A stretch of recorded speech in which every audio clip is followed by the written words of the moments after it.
নীলফামারীর ভোরের শীত ভেজা বাতাসের মতোই ধোবাডাঙ্গার দুই বোন সুফিয়া ও সাবিনার জীবনে নেমে এসেছে নতুন আলোর ছোঁয়া। দীর্ঘদিন সমাজের অবহেলা, উপহাস আর প্রান্তিকতার দেয়াল ঠেলে আজ তারা দাঁড়িয়েছেন স্বনির্ভরতার নতুন বাস্তবতায়। যে হাত একসময় বাঁচার ভরসা খুঁজত মানুষের দয়ার উপর, সেই হাতেই আজ ধরা নিজের দোকানের চাবি, মর্যাদার পথে ফেরার দৃঢ় প্রতীক। নীলফামারীর জেলা পরিষদের উদ্যোগে জমি, দোকানঘর এবং ব্যবসায়িক মালামাল পেয়েছেন এই দুই বোন। ভবানীগঞ্জ বাজারে তাদের দোকানটি শুধু জীবিকার জায়গা নয়, এটি প্রান্তিক মানুষদের পাশে দাঁড়ানোর এক বাস্তব উদাহরণ। যারা একদিন নিজেদের সমাজের বোঝা ভেবে রাস্তায় রাস্তায় ঘুরে বেড়াতেন, আজ তারা নিজের দোকানে দাঁড়িয়ে পরিশ্রম করে আয় করছেন। এ যেন তাদের জীবনের নতুন জন্ম, নতুন পরিচয়।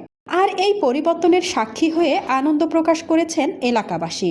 হ্যাঁ, আমি এই এলাকার প্রতিনিধি হিসাবে সবাইকে বলবো এখানেই খরচ যেন করে, কারণ খরচ তো সবাইকে লাগে। আমরাও সহযোগিতা করবো যথেষ্ট করে। তো আমাদের এলাকার জন্য যে তৃতীয় লিঙ্গের যে দুজন আমাদের বন সমতুল্য হবে, এরা জেলা পরিষদের পক্ষ থেকে তাদেরকে যে সহযোগিতা করা হলো এবং দোকান এবং ঘর দেওয়া হলো, এটা দিয়ে খুবই আমরা খুশি।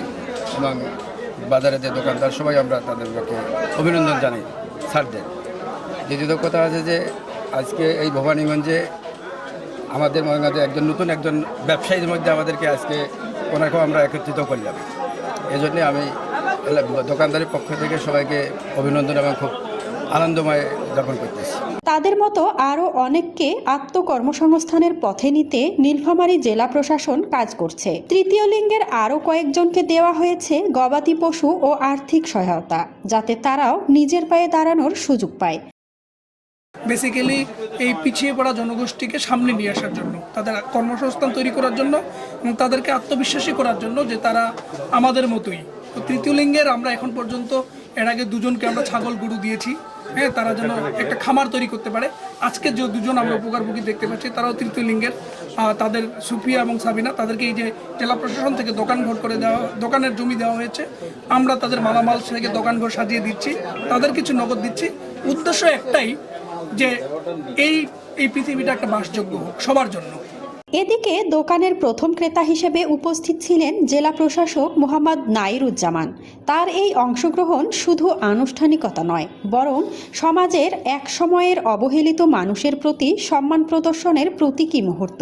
কর্মসংস্থানের কথা দেখলে দেখা যায় যারা রেল লাইনে সহ বিভিন্ন জায়গায় নতুন কারো ছোট বাচ্চা হলে সেখানে গিয়ে তাদের একটা উপদ্রব তৈরি হয়।